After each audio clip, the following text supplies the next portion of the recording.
ప్రవక్త యెషయా రాసిన గ్రంథము 55వ అధ్యాయము 3వ వచనం. చెవియొగ్గి నా యుద్ధకు రండి, మీరు వినిన ఎడల మీరు బ్రతుకుదురు. నేను మీతో నిత్య నిబంధన చేసేదను, దావీదు నాకు చూపిన శాశ్వత కృపను మీకు చూపెదను. నేడైనను రేపైనను ఒకానొక పట్టణమునకు వెళ్ళి అక్కడ 1 సంవత్సరం నుండి వ్యాపారము చేసి లాభము సంపాదించుకు రండని చెప్పుకుని వారులారా, రేపేమి సంభవించునో మీకు తెలియదు.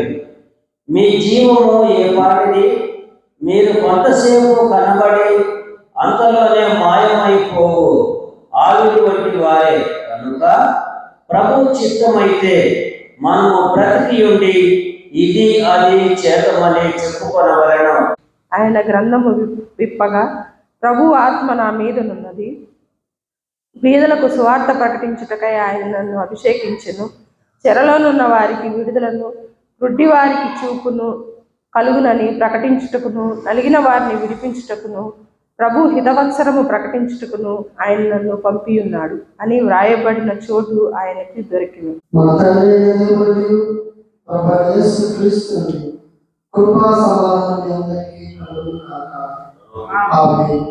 దేవుని నామమునకు స్తోత్రము కలుగునుగాక. యెషయా రాసిన గ్రంథము 55వ అధ్యాయము 3వ వచనమును జ్ఞాపకం చేసుకుందాం. చెవియొగ్గి నా యొద్దకు రండి, మీరు వినిన ఎడల మీరు బ్రతుకుదురు. నేను మీతో నిత్య నిబంధన చేసేదను, దావీదు నాకు చూపిన శాశ్వత కృపను మీకు చూపుదును. ఈ సమయమున చదవబడినటువంటి లేఖన భాగాలను మనం పరిశీలన చేస్తే పత్రిక పాఠ్యభాగము మనకు మన జీవితం యొక్క విలువను తెలియజేస్తుంది. మీరు నేడుండి రేపు పొయ్యిలో వేయబడు గడ్డి వంటి వారు అని జ్ఞాపకం చేస్తూ, రేపేమి జరుగుతుందో మీకు తెలియదు అని జ్ఞాపకం చేస్తూ ఉన్నాడు. అదేవిధంగా సువార్త పాఠమును మనం చూస్తే అక్కడ ప్రభు యొక్క వాగ్దానము మనకు కనబడుతుంది. నలిగిన వారిని ఉజ్జీవింపచేయుటకు, బలహీనులైనటువంటి వారిని బలపరచుటకు, ప్రభు యొక్క హితవత్సరము ప్రకటించుటకు ప్రభు యొక్క ఆత్మ నాపై నిలిచి ఉన్నది అనగా దేవుని యొక్క వాగ్దానము అత్యున్నతమైనటువంటిదిగా మన జీవితాల్లో ఉంది. మన యొక్క స్థితిని, మన జీవితాన్ని మనం పరిశీలన చేసుకుంటే నేడుండి రేపు పొయ్యిలో వేయబడు గడ్డి వంటి జీవితము అని మనకు జ్ఞాపకం చేయబడుతుంది. కాబట్టి ఈ రెండిటి మధ్యలో అనుసంధానము అనేటువంటిది జరగాలి. అదే మనం వాగ్దానముల రూపంలో తీసుకుంటాం. కొత్త సంవత్సరంలో 31st నైట్నే మనం వాగ్దానాలన్నీ ఆరాధనలోనే వాగ్దానాలు తీసుకోవడం, ఆ వాగ్దానాలు మనకు, మన ఇంట్లో రాకుండా వెనకబడిన వాళ్ళకి, మన వాళ్ళకి, లేకపోతే మనకు తెలిసిన వారు ఎవరైనా మాకు కూడా తీసుకురండి అమ్మా అని చెప్తే వాళ్ళ కోసం, ఇట్లా ఆ వాగ్దానాలను తీసుకొని ఆ వాగ్దానాలను వారికి అందించడం, ఆ వాగ్దానాల ద్వారా ప్రభు ఈ సంవత్సరం నా జీవితంలో ఇది చేయబోతూ ఉన్నాడు. ఎందుకంటే ఆ వాగ్దానం ద్వారా దేవుని యొక్క స్వరము, దేవుని యొక్క వాక్యము మనతో మాట్లాడుతుంది. దేవుడే మనతో మాట్లాడతాడు. ప్రేమైనటువంటి దేవుని బిడ్డలారా, ఒకవేళ ఆ వాగ్దానము కొంచెం హెచ్చరిక రూపంలో వచ్చిందనుకుందాం, ఏం చేస్తాం? మన మనసుకు నచ్చుద్దా? దేవుడు నిన్ను ఈ సంవత్సరం బహుగా ఆశీర్వదించెదను, మీరు ఫలించి అభివృద్ధి పొందెదరు. ఇదొక వాగ్దానం. మరొక వాగ్దానం ఉంది, నీ నడవడికను నీ ప్రభు యొక్క సన్నిధిలో జాగ్రత్తగా చూచుకోను. మనకి ఏది కావాలి? మనం ఏది కోరుకుంటాం చెప్పండి? నేను బహుగా ఆశీర్వదించకూడదు, నీ నీ పిండి పిసుకు తొట్టెయు నీ పండ్ల గంపయు ఆశీర్వదించకూడను. ఆశీర్వాదాలకి ఎక్కువ ప్రాధాన్యం ఇస్తాం, ఎందుకంటే మన హృదయానికి అవి సంతోషం కలిగిస్తాయి. అదే ఒకవేళ నీ నడవడికను నీ ప్రభు సన్నిధిలో జాగ్రత్తగా చూసుకోను అని హెచ్చరిక వచ్చింది అనుకోండి, ఏం చేస్తాం? కాదండి, ఇంకొకసారి చూద్దాం, దేవుడు నా పట్ల దయ చూపించి ఇంకొక వాగ్దానం తీసుకుందామని కుదిరితే అక్కడే మరొకసారి, కుదరకపోతే పక్కనున్న చర్చికి వెళ్ళైనా సరే మరొక వాగ్దానం తీసుకోవడానికి ప్రయత్నం చేస్తాం. ప్రేమైనటువంటి దేవుని బిడ్డలారా, భక్తిపరుడైనా భక్తి లేకుండా కేవలం పండగకు వచ్చేటువంటి క్రైస్తవుడైనా చేసేటువంటి పనులు ఇవే. ఎందుకు ఈ వాగ్దానాల పట్ల అంతటి ప్యాషన్ కలుగుతుంది? ఒక్కొక్కసారి దేవుడు మనకిచ్చిన వాగ్దానం అంటే మనకు నమ్మకం పోతుంది కదా. నా ఆత్మను నీ మీద కృమ్మరించుతున్నాను, ఈ వాగ్దానం వచ్చింది. మన జీవితం, గత జీవితం మన ఎదురుగా కనపడుతూ ఉంటుంది. ప్రభు సన్నిధిలో క్షమాపణ అడిగి ఉంటాం, ప్రభు సన్నిధిలో మనల్ని మనం పరిశీలించుకుని, ప్రభువా నన్ను శుద్ధి చేయి, నన్ను బాగు చేయి అని అడిగి ఉంటాం. నా ఆత్మను నీ మీద కృమ్మరించుదును అనే వాగ్దానం రాగానే మనకు నమ్మబుద్ధి అవుతుందా? నమ్మబుద్ధి అవుతుందా? కాదు. ఏం చేస్తాం? దేవా ఇంకొక్కసారి ప్రయత్నం చేస్తానయ్యా, ఇంకొక్కసారి మళ్ళీ తీసుకుంటానయ్యా, మళ్ళా అదే వాగ్దానం వస్తే అప్పుడు నమ్ముతానయ్యా. ప్రేమైనటువంటి దేవుని బిడ్డలారా, క్రమంగా ఇది ఎలా అయిపోయింది? దేవుని వాగ్దానము అనేటువంటిది నమ్మిక లేనటువంటి వారు లేక భక్తి లేనటువంటి క్రైస్తవుల జీవితాల్లో సంవత్సరానికి వచ్చేటువంటి ఒక ఆటలాగా మారిపోయింది.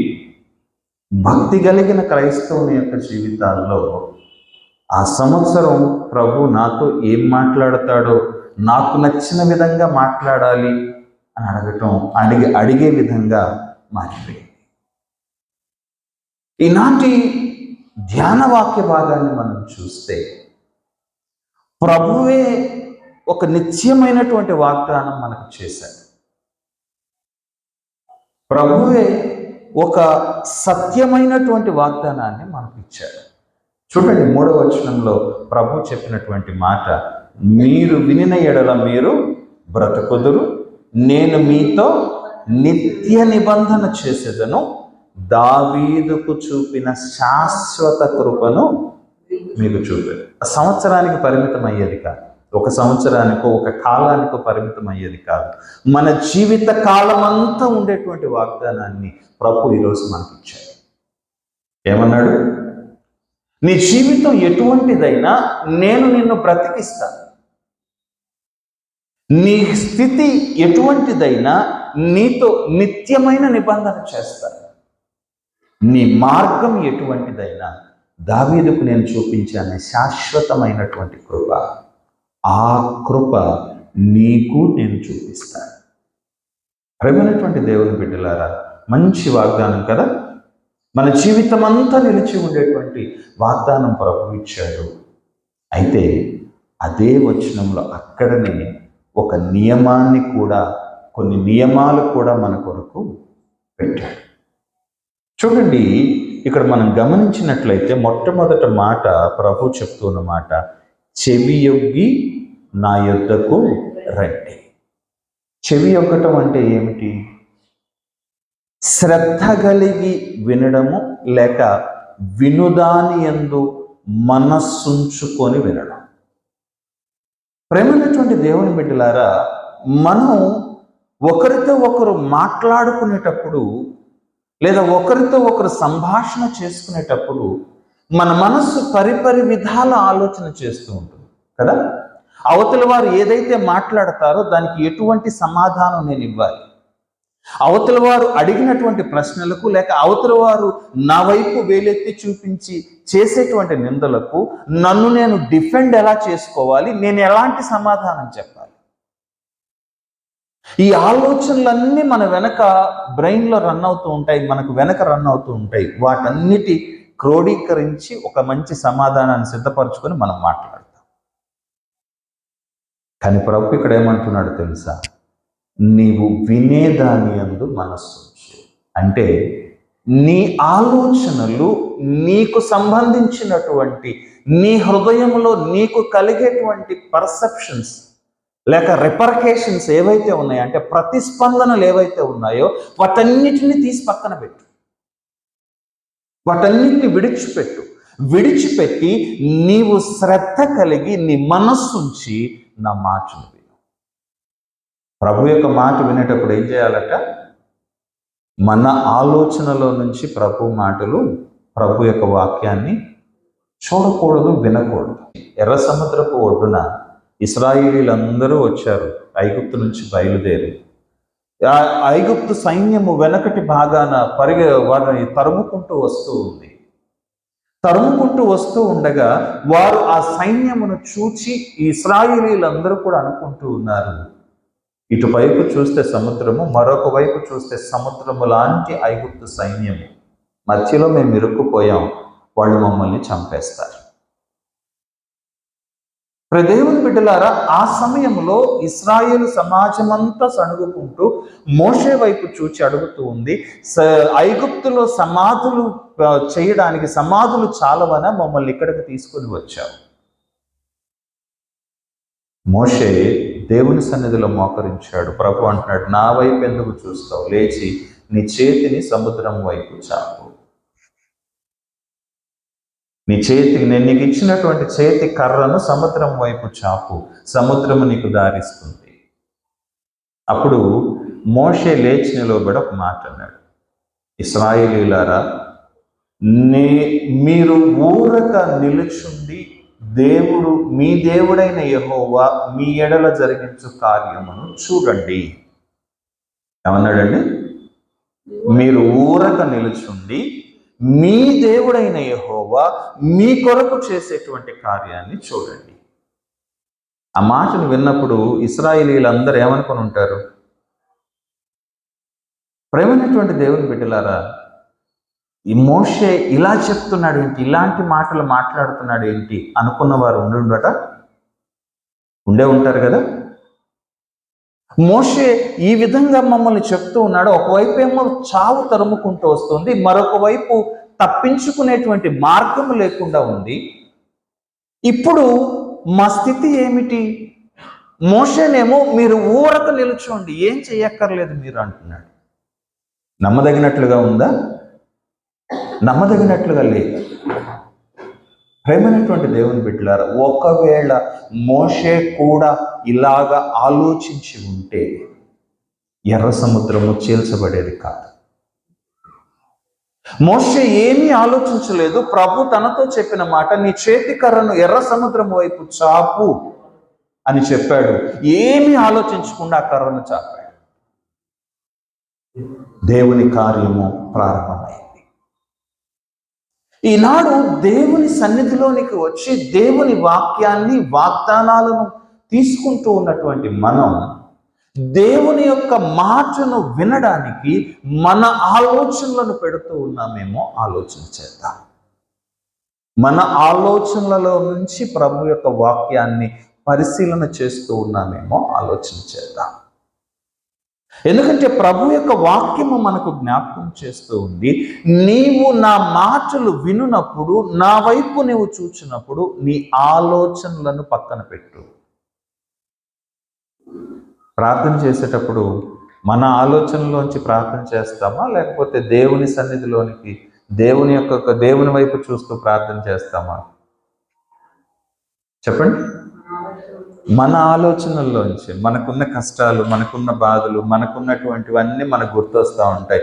దేవుని దగ్గర మోకరించి, ప్రభువా ప్రభువా నాకు ఇంకెంతకాలం అయ్యా ఈ కష్టాలు అని ప్రార్థన చేస్తాను.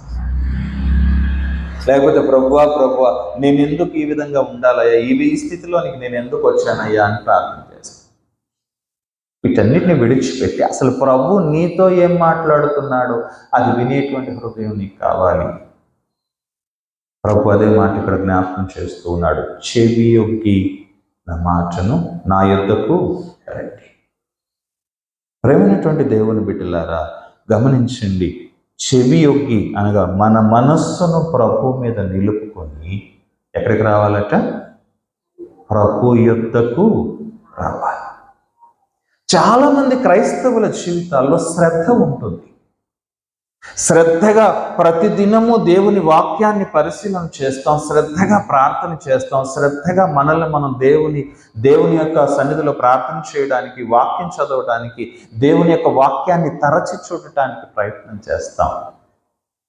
కానీ ప్రభు దగ్గరకు మాత్రం వస్తామా? రా. ప్రేమైనటువంటి దేవుని బిడ్డ, ఈరోజు ఆలోచన చేయి. నీవు శ్రద్ధ కలిగి ఉన్నావు, శ్రద్ధ కలిగి దేవుని యొద్దకు రావాల్సినటువంటి వాడవు, శ్రద్ధ కలిగి ఉన్నావు, కానీ దేవుని దగ్గరకు రావటం లేదా? దేవునికి దూరంగా నీ హృదయాన్ని ఉంచుకుంటూ ఉన్నావా? దేవుని వాక్యం నీకు అందించబడుతూ ఉంటే నీవు శ్రద్ధగా వింటున్నావు. దేవుని వాక్యం నీ దగ్గర నీ వద్దకు వచ్చినప్పుడు ఆ వాక్యాన్ని నీవు శ్రద్ధగా వింటున్నావు, కానీ ఆచరణలోనికి నీవు తీసుకొని రావడం. కారణం, నువ్వు ప్రభు దగ్గరకు రావట్లా. ఈనాడు అనేక మంది క్రైస్తవులు ఆదివారం క్రైస్తవులుగా మిగిలిపోవడానికి కారణం ఇదే. ఆదివారం దేవునిది. సో మనం దేవుని సన్నిధిలో మనలను మనం కనపరుచుకోవాలి, దేవుని సన్నిధిలో ప్రార్థన చేయాలి, దేవునితో పాటు ఉండాలి. ఆ రోజు అయిపోయింది, ఇక నుంచి ఈ 6 దినాలు మనవి. మనం కష్టపడదాం, మనం సంపాదించుకుందాం, మనకిష్టమైన రీతిగా మనం బ్రతుకుతాం. ఆలోచించేయండి ప్రియ దేవుని బిడ్డలారా. హానోకు దేవునితో నడచెను అని వ్రాయబడి ఉంది. హానోకు దేవునితో నడిచెను. ఎప్పుడు నడిచాడు? ఆదివారం పూట ఒక్క పూటే నడిచాడా? ప్రార్థనలో ఉన్నప్పుడే నడిచాడా? లేదు. ఆయన దేవునితో నడుచుచునే ఉండెను. అది పగలైనా రాత్రి అయినా ఆయన దేవుని యొక్క సన్నిధిని అనుభవిస్తూ దేవునితో పాటే ఉండటానికి ఆయన ఇష్టపడ్డాడు. ఈరోజు మనము ఏమి చేస్తూ ఉన్నా, ఏ పనులు చేస్తూ ఉన్నా, ఏ స్థితిలో ఉన్నా దేవుని మీద నీ కనుదృష్టిని ఉంచి ఉన్నావా? దేవుని వైపు నువ్వు చూస్తూ ఉన్నావా? నిన్ను నీవు, నన్ను నేను పరిశీలన చేసుకోవాలి. ఎందుకంటే మనం ఏదైనా ఒక మాట అనుకుంటే ఆ మాటకు అనుగుణంగానే మన ఆలోచనలన్నీ నడుస్తాయి. నేను కరెక్ట్ అని మనం అనుకున్నాం అనుకోండి, నీ హృదయం ఏం చేస్తుందో తెలుసా? నీకు కావలసిన విధంగా, నీవు కరెక్ట్ అనేటువంటి విధంగా కావలసినటువంటి వాదనలన్నీ నీ హృదయం సిద్ధపరిచి నేను కరెక్ట్, ఇదిగో ఇది జరిగింది, ఇలా ఉంది కాబట్టి నేను కరెక్ట్ అని నీవు వాదించుకునేటువంటి స్థితిని నీకు ఇస్తుంది. కానీ ప్రభు అంటున్నాడు, నీవు శ్రద్ధ కలిగి నా దగ్గరకు వచ్చినప్పుడు, నా సన్నిధిలోనికి నీవు వచ్చినప్పుడు నీ స్థితి ఏమిటి అనేది నీకు తెలుస్తుంది. మోషే ప్రవక్త 90వ కీర్తనలో అంటాడు, నీ ముఖ కాంతిలో మా రహస్య పాపములు మాకు కనబడుచున్నది. ప్రేమైనటువంటి దేవుని బిడ్డలారా, గమనించండి. ఈనాడు లోకం ఎలా మారిపోయిందంటే మనం చెప్పేటువంటి మంచిని గ్రహించడం లేదు, ఆ చెప్పేటువంటి మాటల్లో ఉన్నటువంటి లోపాలను గ్రహిస్తూ ఉంది, లోపాలను చూస్తూ ఉంది. ఎక్కువ మంది చూసేటువంటివి ఏంటి చెప్పండి? ఎక్కువ మంది ఇష్టపడేటువంటిది ఏంటి చెప్పండి? మేము దినమంతా కష్టపడుతూ ఉన్నాం, దినమంతా మేము స్ట్రెస్లో ఉంటున్నాం. ఆ స్ట్రెస్ రిలీఫ్ అవడానికి నాకు కామెడీ కావాలి, లేకపోతే నా మనసుకు నచ్చినటువంటి ఆటలు కావాలి. వీటివైపేగా పరిగెట్టేది లోకం అంతా. ఈనాడు గమనించండి ప్రియ దేవుని బిడ్డలారా, నా చుట్టూ ఏం జరుగుతుంది, పక్కింట్లో ఏం జరుగుతుంది, వీటి మీద ఈరోజు మనుష్యుల యొక్క అభిరుచులకు అనుగుణంగా అనేకమైనటువంటి ప్రోగ్రామ్స్ డిజైన్ చేయబడుతున్నాయి. కారణం ఏంటో తెలుసా? మనిషి దేవుని వైపు చూడటం మర్చిపోయాడు, దేవుని దగ్గరకు రావడం మర్చిపోయాడు. వాక్యము జ్ఞాపకం చేస్తూ ఉంది, ఆయన సన్నిధిలో సంతోషము, సమాధానం ఉన్నాయి, ధన ఘనతలు ఉన్నాయి, బలము, ఆశీర్వాదము ఉన్నాయి. ఆ ఆశీర్వాదమును నీకు అనుగ్రహించే దేవుడు, బలమును నీకు అనుగ్రహించే దేవుడు, ధనమును, ఘనతను నీకు అనుగ్రహించే దేవుడు, నీ జీవితంలో సంతోషమును, సమాధానమును ఇచ్చేటువంటి దేవుని దగ్గరకు రాకుండా మనం ఎక్కడ వెతుకుతున్నామో తెలుసా? ఈ లోకంలో వెతుకుతూ ఉన్నాం. దేవుని బిడ్డలారా, అందుకే ప్రభువు అంటున్నాడు, నీవు శ్రద్ధ కలిగి నా దగ్గరకు రా. ఏది మంచి, ఏది చెడు అనేటువంటిది నేను నీకు చెప్తాను. ఏది సత్యము, ఏది అసత్యము నేను నీకు చెప్తాను. నీవు నడవవలసినటువంటి మార్గం ఏంటో నేను నీకు జ్ఞాపకం చేస్తాను. అక్కడ ప్రభువు అంటాడు, నీ దేవుడనైన యెహోవానగు నేనే నీకు ప్రయోజనము కలుగునట్లు నీవు నడవవలసిన త్రోవలు నేను నిన్ను నడుపుదును. ప్రభు ఏమంటున్నాడండి? నీకు ప్రయోజనము కలుగునట్లు నీ దేవుడనైన యెహోవానగు నేనే నిన్ను నడిపిస్తాను. మనమేం చేస్తున్నాం? దేవా, నా చుట్టూ కంచె వేయి, నేనేం చేసినా నన్ను కాపాడు, నేను ఎట్లున్నా నన్ను కాపాడు. ఇదేనా మనం చేసే ప్రార్థన? దేవుని బిడ్డ, ఆలోచన చేయి. ప్రభు అంటున్నాడు, నువ్వు శ్రద్ధ కలిగి ఉంటే నా దగ్గరకు రా. నువ్వు శ్రద్ధ కలిగి ఉంటే నా సన్నిధిలోనికి రా.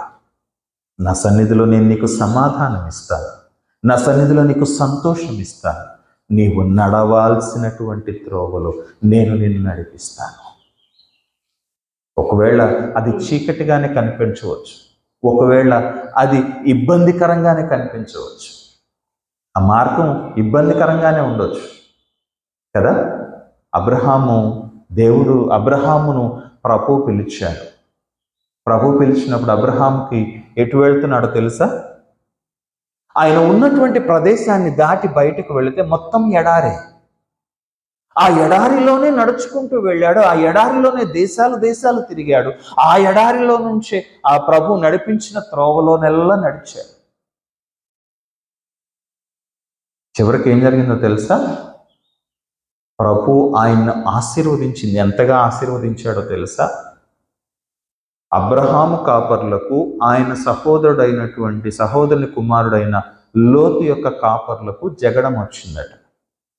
అబ్రహాము లోతును పిలిచి, ఇదిగో నీ ఎదుట దేశం ఉంది, నీవు కుడివైపుకు వెళ్ళాలంటే నేను ఎడమవైపుకు వెళ్తాను, నీవు ఎడమవైపుకు వెళ్ళాలని నీవు ఎడమవైపుకు వెళ్ళాలని నీవు అనుకుంటే నేను కుడివైపుకు వెళ్తాను. ఎందుకు? అక్కడ వ్రాయబడిన మాట ఏమిటో తెలుసా? వారి ఆస్తి వారు కలిసి ఉండలేనంతగా విస్తరించెను.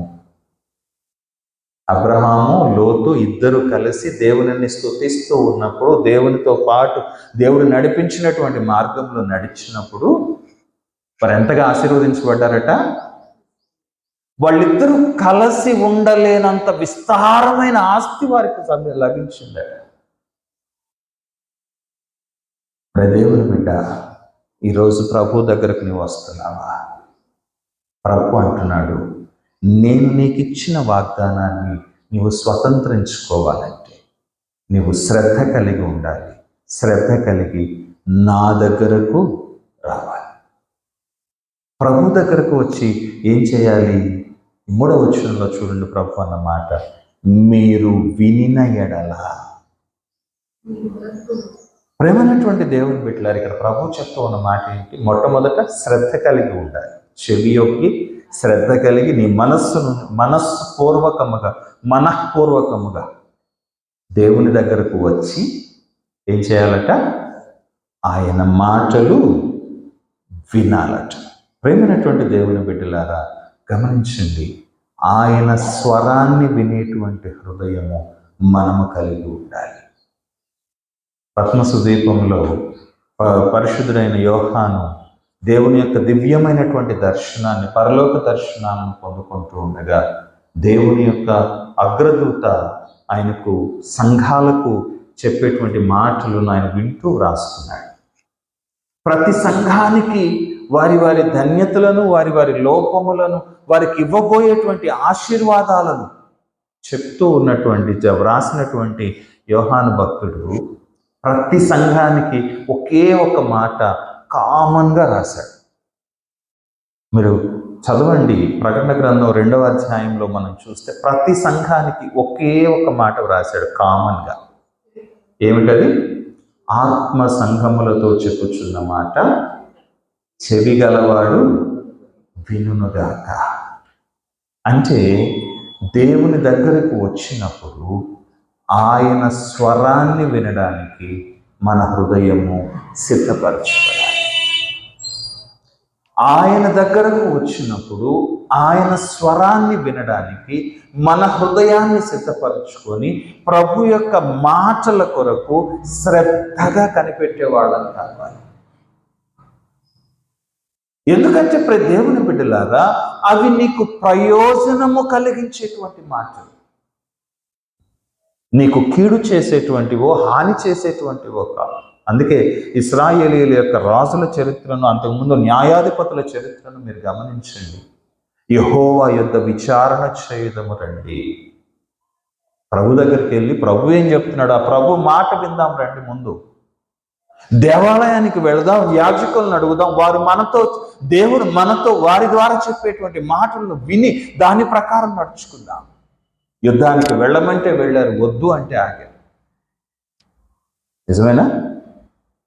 యుద్ధం చేయొద్దు, మీరు లోబడండి అన్నప్పుడు వెళ్ళి లోబడ్డారు, దాసులుగానే బతికారు. లేదు, నేను మీకు తోడై ఉంటాను, మీరు యుద్ధం చేయండి, యుద్ధం చేశారు, జయం పొందుకున్నారు. ప్రభు అన్నాడు, ఇశ్రాయేలీయుల మీద విసిగిపోయి మోషేతోటి ఒక దినాన, నేను వీళ్ళ మధ్యలోకి వస్తే ఒక్క క్షణంలో వీళ్ళందరినీ నాశనం చేస్తాను, ఇక మీద నేను మీతో పాటు రాను, మీరు వెళ్ళండి, మీరు వెళ్ళి ఆ దేశాన్ని మీరు స్వాధీనపరచుకోండి అని చెప్తే మోషే ఏమన్నాడండి, ప్రభువా నీవు రాని ఎడల మమ్మల్ని ఎక్కడికి తోలుకొని పోకు. అప్పటి వరకు సమాజము మధ్యలో ఉంది దేవుని యొక్క మందసం.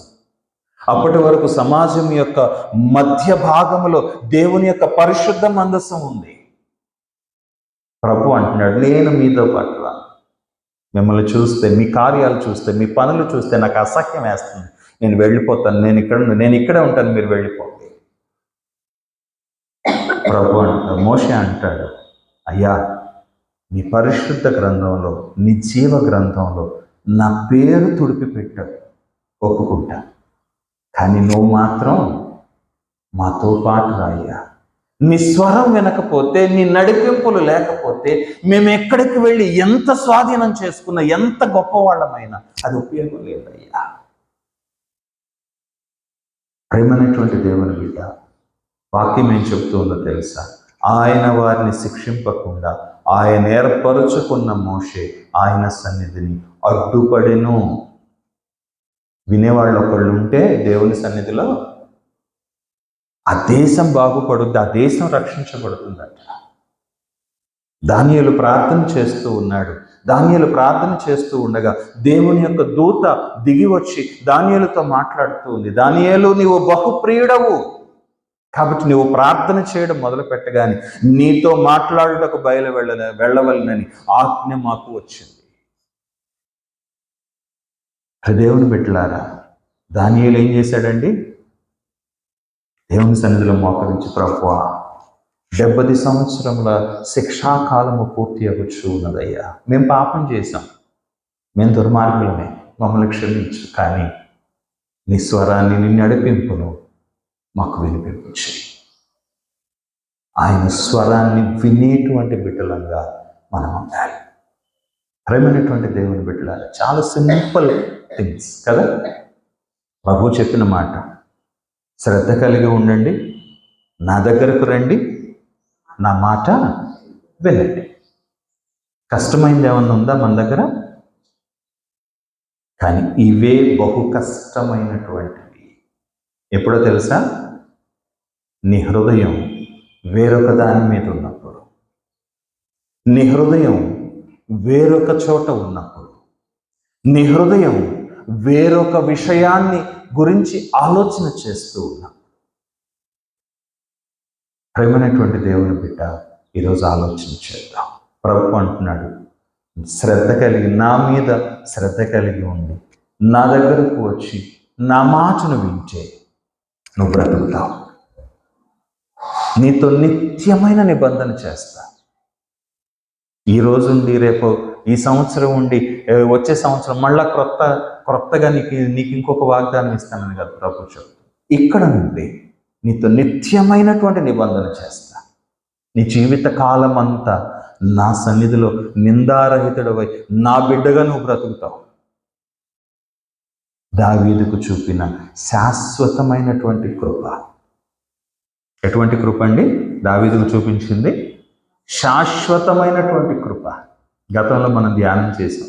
దావీదు కుమారుడు అని పిలిపించుకోవడానికి దేవుడు ఇష్టపడ్డాడు. ఎంత గొప్ప కృప అండి, ఎంత గొప్ప ఆశీర్వాదం అండి.